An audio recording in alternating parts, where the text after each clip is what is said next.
Great.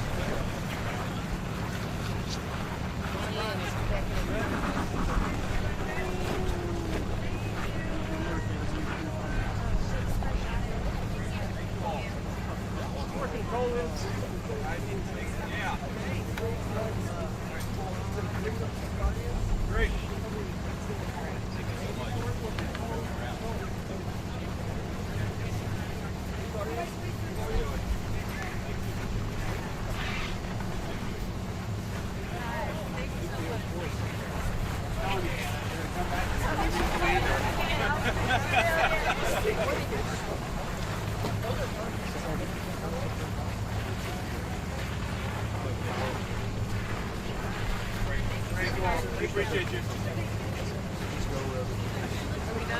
Are we done? Yes, sir. Okay. All right, guys, we're good to load. We're ready.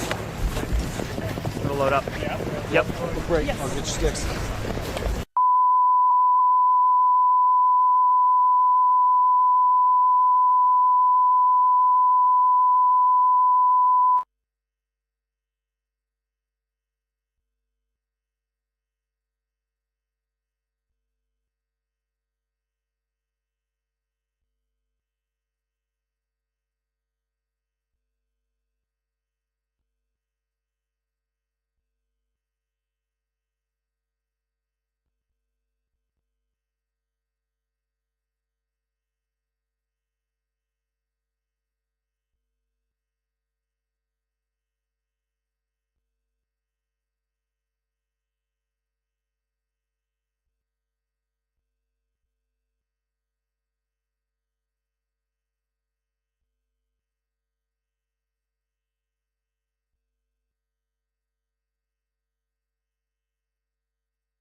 out and gets announced, 4 bars is going to play. When 4 bars plays, go to attention, stand up and go to attention, and then once it's done playing and he comes out, you guys can, he'll tell you to sit down, I'm sure. So that's typically the protocol for that. So just better safe than sorry on that one. So if you can send an email and just warn people that. Cool. That's all. I'm just going to tell you what I came out here. Just wanted to let you know. So. Same for you guys. It's like the intro. I can. Yeah, I'm good. It's like Thank you. like 4 times. It's like the intro for flourishes, essentially for him. Yeah. So. Yeah. But it plays before POTUS and POTUS when they walk out. So sometimes it kind of depends. It's more of a military thing, but yeah. Hey, Bregman. Are you guys good? Yep. Yeah. Good. Awesome. Okay, and the mic sounds great. So cool. Back to the music.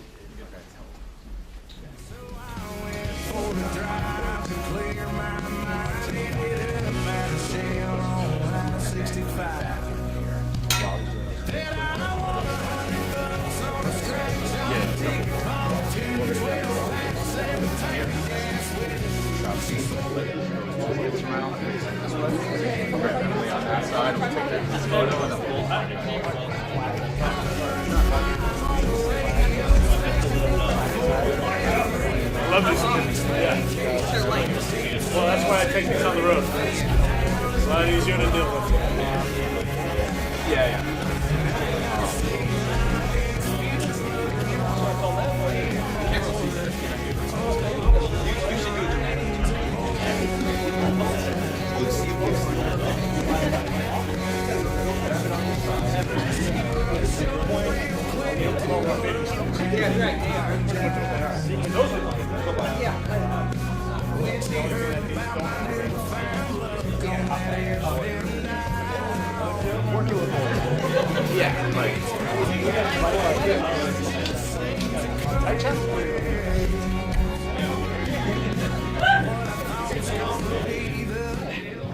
I'm guessing something like that. You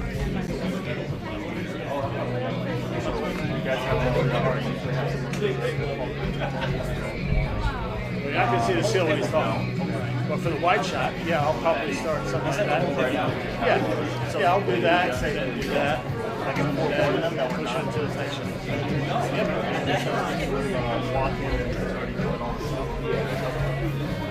I wouldn't get into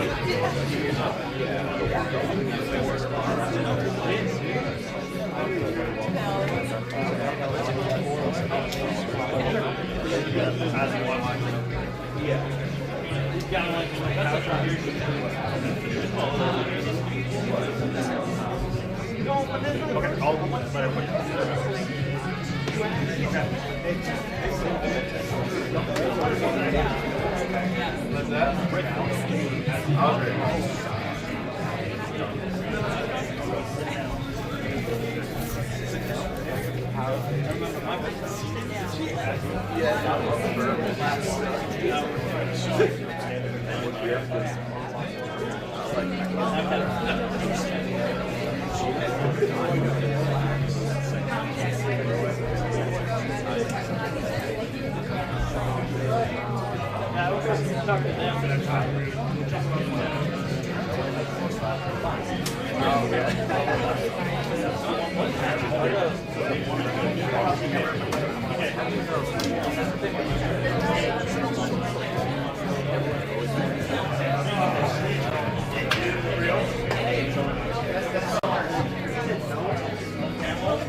I can progress.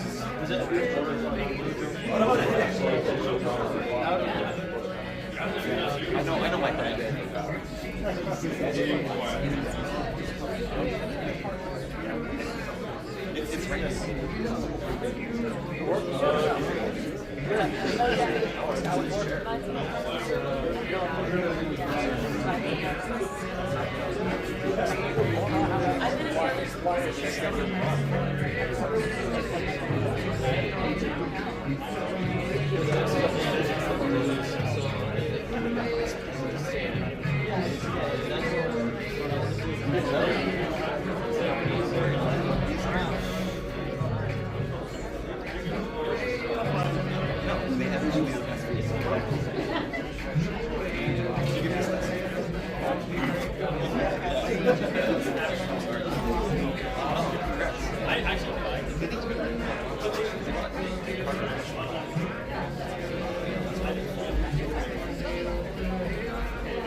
Thank you.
Ladies and gentlemen, please welcome the Vice President of the United States, President Vance.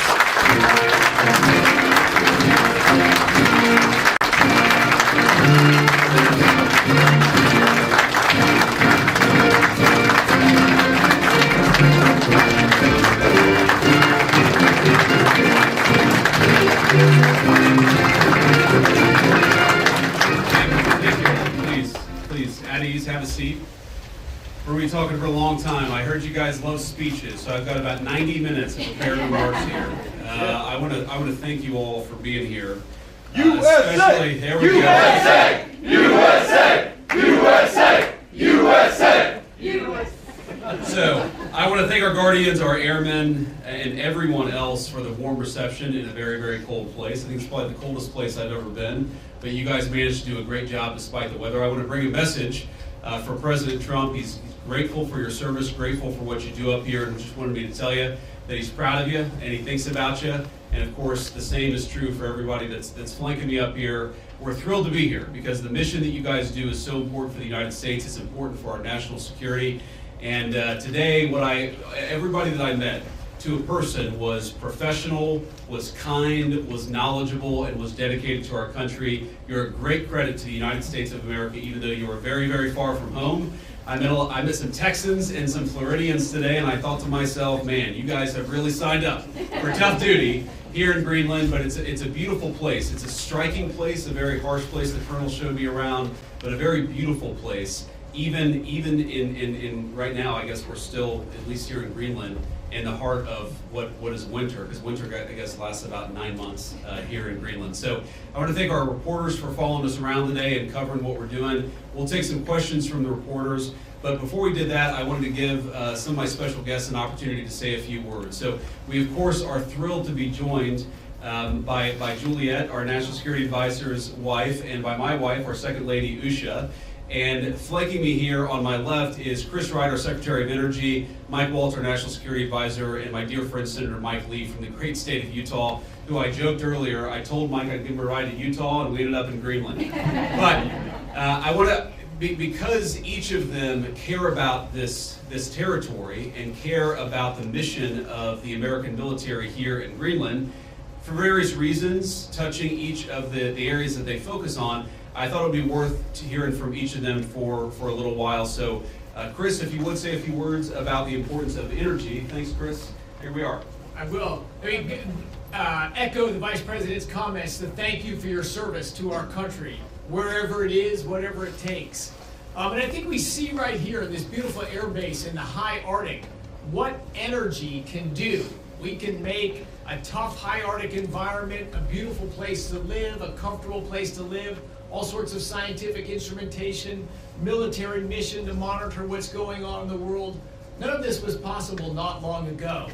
President Trump was elected to re-energize America, to take the beauty that you've seen up here and make that a thing of pride and ambition again.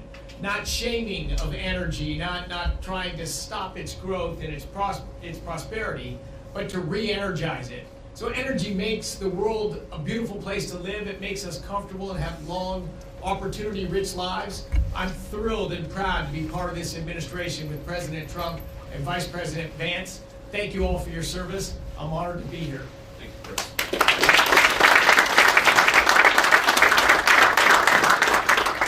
I guess when we flew in, it did look a little bit like Utah in the wintertime. Only there are substantial portions of this land that are always covered in ice, and it doesn't change.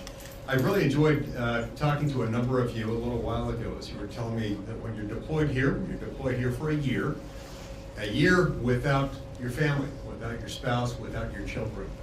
That is emblematic of so many of the sacrifices that so many of our armed services personnel make. And my conversations with our airmen and guardians this afternoon reminded me of the fact that the American people are indeed in good hands. They're in your hands. What you do here makes us safer. And when we're going about our business, our day-to-day lives at home, we don't have to worry about the things that you worry about because you're doing it for us. Thank you so much for that. And I look forward to learning more about what you do here and about the future of the United States and its interaction with this amazing land in this part of the world. Thank you.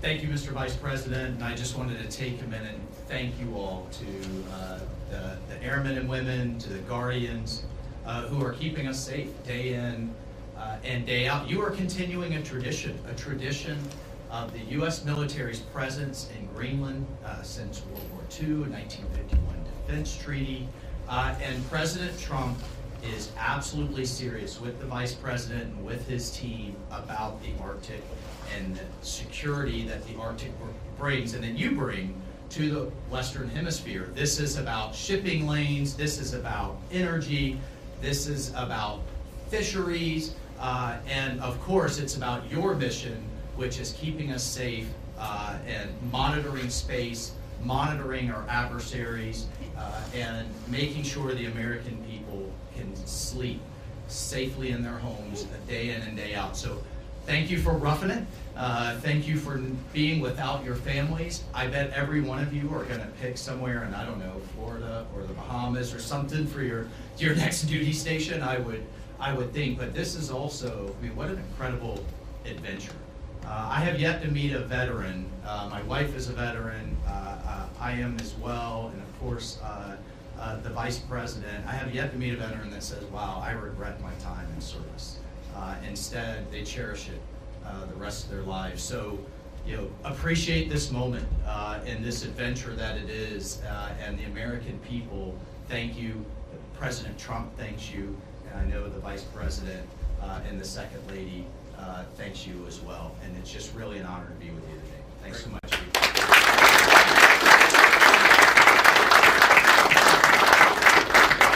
So thank you, Mike. And let me say just a couple of other things, and then we'll take some questions from the reporters. So number one, I think a lot of Americans wonder, why does Greenland matter so much? Why does the mission of this base matter so much to the American people?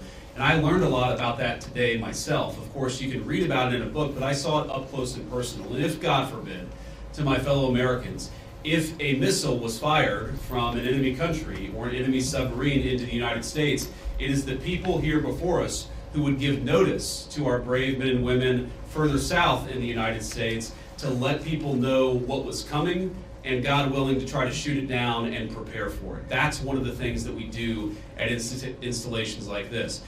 We know that Russia and China and other nations are taking an extraordinary interest in Arctic passageways and Arctic naval routes, and indeed in the minerals of the Arctic territories. We need to ensure that America is leading in the Arctic, because we know that if America doesn't, other nations will fill the gap where we fall behind.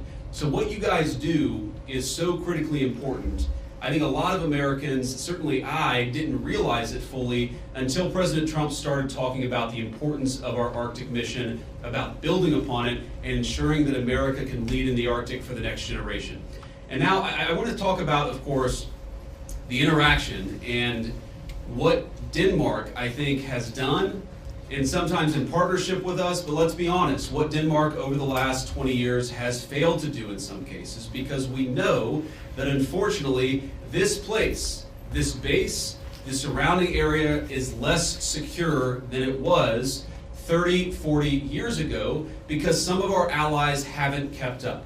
As China and Russia have taken greater and greater interest in Greenland, in this base, in the activities of the brave Americans right here, we know that too often our allies in Europe have not kept pace. They haven't kept pace with military spending, and Denmark has not kept pace in devoting the resources necessary to keep this base, to keep our troops, and in my view, to keep the people of Greenland safe from a lot of very aggressive incursions from Russia, from China, and from other nations. Now, President Trump, as he says all the time, and as a lot of people recognize, is a president of peace. We want to have good relationships with everybody. That includes, even to the extent possible, the Chinese and the Russians. But part of having good relations is showing your strength when you have to.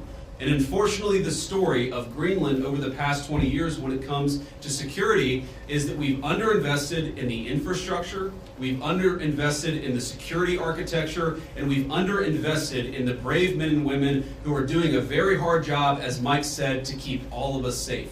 That has to change. Now, when I pointed out a couple of weeks ago that in some ways, with all due respect to our Danish allies, they had not kept pace, there was a lot of criticism from Denmark, a lot of attacks at the Trump administration, at the president, at me, at others in our administration for saying the obvious, which is that Denmark hasn't done a good job at keeping Greenland safe. And you know, one of the things I heard was, well, what about the many Danes who lost their lives in the war on terror fighting alongside the United States? Well, look, we obviously honor the sacrifice of our Danish friends in the war on terror 20 years ago, just as, for example, the French honor the sacrifice of Americans in Normandy 80 years ago. But recognizing that there are important security partnerships in the past does not mean that we can't have disagreements with allies in the present about how to preserve our shared security for the future. And that's what this is about. There is no amount of bullying, no amount of obfuscating, no amount of confusing the issue. Our message to Denmark is very simple. You have not done a good job by the people of Greenland. You have underinvested in the people of Greenland, and you have underinvested in the security architecture of this incredible, beautiful landmass filled with incredible people. That has to change. And because it hasn't changed, this is why President Trump's policy in Greenland is what it is. It's consistent with the first Trump administration, where you saw significant investments in Arctic security, and it will continue over the next 4 years under President Trump's leadership. And let me finally, before I kick it over to the media, make one comment about the people of Greenland. The colonel here, the base commander, who came here first as a second lieutenant, and I guess, Colonel, this is your second duty station here, and we're proud of you and proud of all of you guys who are serving and helping keep us safe. You know, I heard a lot about the respect that our American troops show for the local Greenlandic population, the way that we make and create shelter for hunters and dog sledders, the way that we found ways to turn over traditional tribal land to some of the local populations in order to ensure that they're able to live in accordance with their values. We respect, as the President said in his State of the Union address, we respect the self-determination of Greenlanders. We believe in the self-determination of the population of the people of Greenland. And our argument is very simple. It is not with the people of Greenland, who I think are incredible and have an incredible opportunity here. Our argument really is with the leadership of Denmark, which is underinvested in Greenland and underinvested in its security architecture. That simply must change. It is the policy of the United States that will change, and I'm proud to be able to stand here with so many brave Americans to better understand the security mission and better understand what you guys do each and every day. For that, I'm grateful for your service. I'm even more grateful. I love you guys, I'm proud of you guys, and President Trump stands behind you and will for the remainder of his administration. Thank you all. God bless you.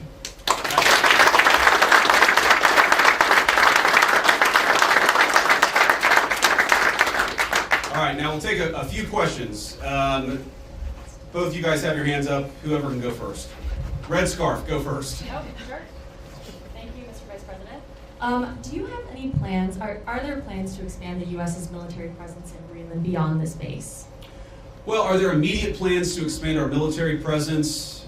No, but are there general objectives that we want to accomplish that will certainly require us investing more resources, investing in additional military icebreakers, investing in additional naval ships that will have a greater presence in Greenland? Absolutely. And we know that's necessary because we know, as Mike talked about and certainly I talked about, there has been an expansion of the security footprint and the security interest of Russia and China. They're doing what they believe is in their interest. The United States must do what I know is in our interest, which is to make sure that Greenland is safe.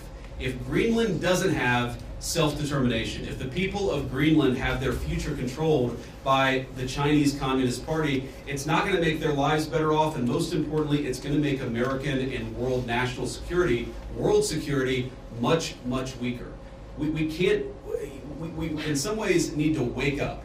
We need to wake up from a failed 40-year consensus that said that we could ignore the encroachment of powerful countries as they expand their ambitions. We can't just bury our head in the sand, or in Greenland, bury our head in the snow and pretend that the Chinese are not interested in this very large landmass. We know that they are. They've taken steps to put Greenland in ridiculous debt traps to invest and exploit the resources here. And we know that they're sending a lot of military resources here. Yes, over the medium term, the United States will meet that challenge. We will put our own resources here. We already have a lot of great resources here, but we know we're going to have to do more to counter some of the nations that we know that we're competitive with. Sure. Thank you so much, Mr. Vice President.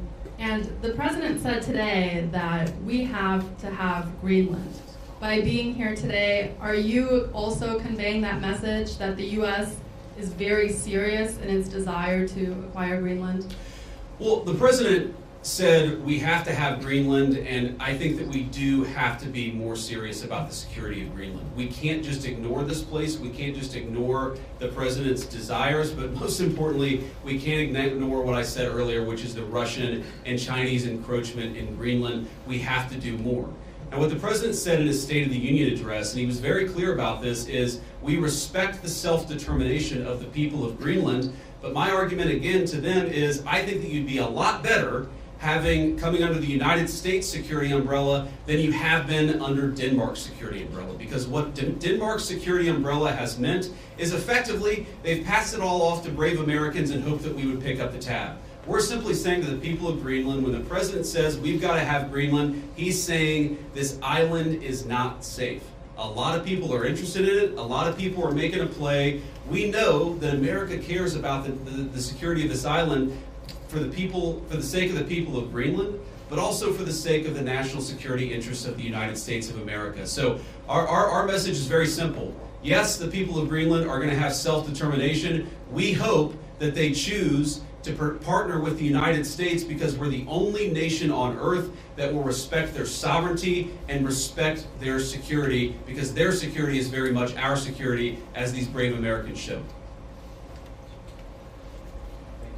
John Parkinson with ABC News. Thanks for bringing us along on this historic trip. I wanted to ask you about last week's news with the Atlantic. We've had a couple questions on Greenland. I feel like you've answered that. But I did want to ask, did you express your concerns to the President that you were opposed to the Houthi strike? And also, what did you mean when you asked, or when you said in that thread that the President wasn't aware that his directions for Yemen were inconsistent with his message on Europe? Well, I didn't quite say that. I think that's a slight bit misunderstanding of what I said, but we've talked, of course, in the American media about Signalgate, as I called it, for the past week. And here's what I told the President and the entire national security team, is that yes, it is in the interest of the United States of America to preserve navigation. Yes, it is in the interest of the United States to kill terrorists who are preventing navigation in the Red Sea, but we got to make sure that we do it right. We have to be careful. We have to make sure the timing is right. And of course, what that leak revealed, I think, is a private communication between the President's senior advisors about how best to prepare the American people for what we all thought we had to do, about the right timing of when we should do something, and of course, surfacing the strategic questions that we needed to decide and brief the President on so that he could ultimately make the decision about what we would do. What I saw in that Signal chat, and of course what I've seen in the President's senior national security team, is that sometimes we all agree and sometimes we all disagree, but it's important that we all have an honest conversation amongst ourselves and with the President of the United States about what we think is the best interest of the national security of the United States of America. I support the President's decision to strike the Houthis. I always supported the President's decision to strike the Houthis, and I support the national security team having the argument about how best to serve the American people. Go ahead. In your security briefing today, did you see specific threats coming from China and Russia, things that you did not know about before? Are we talking battleships, icebreakers, any type of military equipment, or is it economic? Well, I don't want to get too specific, but yes, we know that the Chinese are very, very interested in this island. We've seen some of the economic pressures that they've tried to place on Greenland. We know that they're increasingly engaging in military training and military interest. Certainly, They've started to describe themselves as a near Arctic power. And I think part of that is justifying taking a further interest in Greenland and some of the surrounding territories. So we've seen very strong evidence that both the Chinese and the Russians are interested in Greenland. And why wouldn't they be interested in Greenland? It's a beautiful place. It has incredible people. It has its geographic placement makes it very important for the national security of the United States, but for world security. What we have to recognize is that if the Chinese and the Russians are going to pursue their national interest, we need a president who's going to pursue the American national interest, and that means ensuring that Greenland is safe. When can we expect an update on the internal investigation into that signal chat leak? Has that investigation concluded, and what are the findings? I think we'll get an update soon. Look, we take it very seriously. We all accept that a journalist should not have been invited into the chat, and members of the administration, including my dear friend Mike, have taken responsibility for it. But I find the American media's obsession with this issue very, very interesting, because I happen to remember about 4 years ago when American military leadership made a catastrophic error that got 13 innocent Americans killed in Afghanistan and had about $80 billion of military equipment turned over to one of the worst terrorist organizations in the world. And for years, the American media ran cover for a Biden administration that refused to fire any generals or even launch an internal investigation that was meaningful and substantive about what happened. And now the same American media that covered for the Biden administration after the untimely death and the unnecessary death of 13 brave Americans is really, really interested in forcing the President of the United States to fire someone because of a signal chat. Because of a signal chat. That is not honest behavior from the American media, and if you think you're going to force the President of the United States to fire anybody, you've got another thing coming. President Trump has said it on Monday, on Tuesday, on Wednesday, on Thursday, and I'm the Vice President saying it here on Friday. We are standing behind our entire national security team. Can I just ask you about go ahead. The tariffs? There's been some retaliation, some signals at least in the media that Canada's going to respond, some of these others are going to respond to the president's tariffs. What's your message for Americans that are going to see costs increase on auto manufacturing, new cars, that kind of thing? Is it Buy America, or what's the message going forward there? Well, let me say a couple of things. First of all, for the Canadians, and we have many dear friends in Canada, and of course we love the Canadian people, but the Canadian leadership threatening retaliatory tariffs against the United States, as President Trump often says, they just don't have the cards. There is no way that Canada can win a trade war with the United States. What President Trump has said is that he wants to level the playing field. For decades, Canadian leadership has forced American farmers and American manufacturers to play by an unfair set of rules. All President Trump has said is that we're done playing by an unfair set of rules. If you're going to do something to our industries, then we're going to do something back to your industries. That's how you protect American manufacturing, and that's how you protect American jobs. Now, what I'd say to the American people is look, the president ran on this, and he said very clearly that we're done being the piggy bank of the entire world. For 40 years, in the same way that our European friends, I think, have neglected international security, for 40 years, a lot of our friends all over the world have used America as a piggy bank. They have used us to absorb all of their excess economic production. What does that mean for Americans? For Americans, that's meant manufacturing jobs declining. That's meant middle-class wages going down. That's meant whole towns that have been hollowed out by empty factories, and that means an America that is less safe because our manufacturing isn't as powerful now as it was 30 years ago. I've got all these brave Americans in front of me and a few behind me too. We want to send, if God forbid we have to send Americans to war, we want them to have weapons, the best weapons in the world that are manufactured in America and not in China. The way you do that is to rebuild the American manufacturing sector. The days of America being the piggy bank of the world, the days of closed factories, the days of people not being able to get a middle-class job in this country, they're over. And yes, that means we're going to have to fight back even against some of our friends and their unfair economic practices, but the long-term consequence of this is going to be higher wages, more manufacturing, and more economic security for the American people. We'll take a couple more questions. On Russia, has the U.S. agreed to those conditions that the Kremlin said were needed for that truce in the Black Sea? It included lifting sanctions imposed on Russian banks. Trump said this week that you were still looking at it.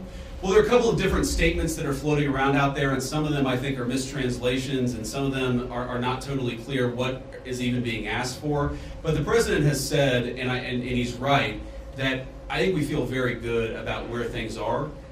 We trust but verify. We make sure that what we're seeing from one party is met by the other party and vice versa. But I think that we've made an incredible amount of progress. We have to remember that this war started under Joe Biden's administration. It has led to an unbelievable amount of death and destruction. And for the first time in almost 4 years, thanks to President Trump's leadership, we have an opportunity to really achieve a peaceful settlement. The president's going to fight every single day to make sure that happens. And of course, we'll keep you guys updated as we continue to make progress. I do think if you look at what we've talked about, we've obviously got this energy infrastructure ceasefire. We've got a Black Sea commercial ceasefire that I think is almost done. And once we get there, we'll work on the next stage of the ceasefire. Yeah. The president has previously not ruled out military force when he's talking about taking over Greenland. But your rhetoric today is more about encouraging the Greenlandic people to vote for independence.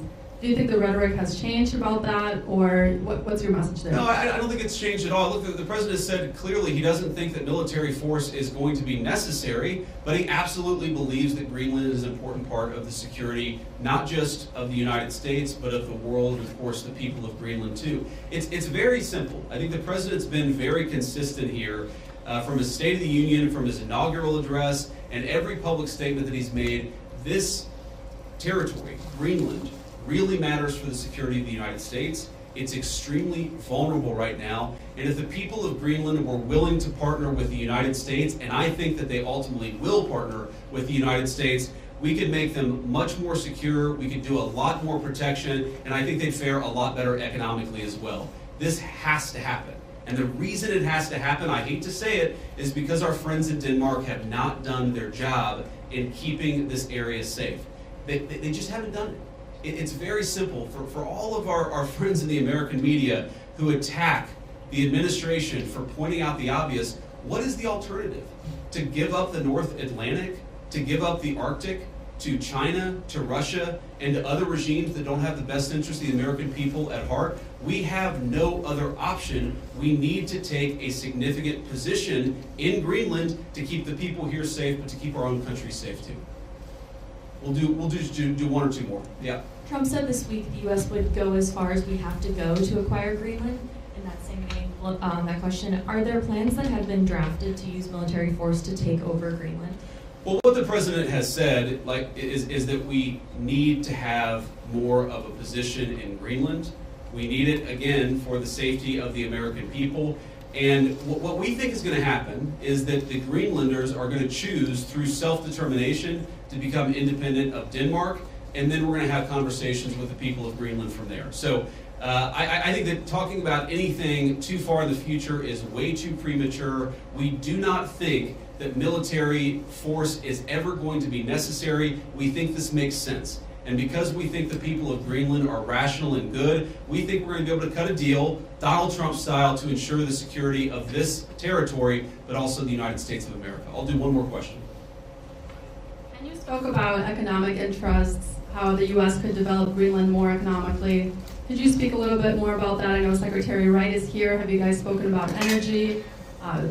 Senator Lee is here as well. Just wondering what those discussions have been like. My point actually is that other countries have explicitly gone after Greenland, and I think with a mind towards economic exploitation. Sometimes asking Greenland to get itself into terrible economic debt traps that would make the people of Greenland not self-determined and sovereign, but to mortgage their future to hostile foreign countries that don't have their best interests at heart. That is not what the United States of America wants to do. What we want to do is to protect the security of this territory because it matters for us and it matters for the people who live here.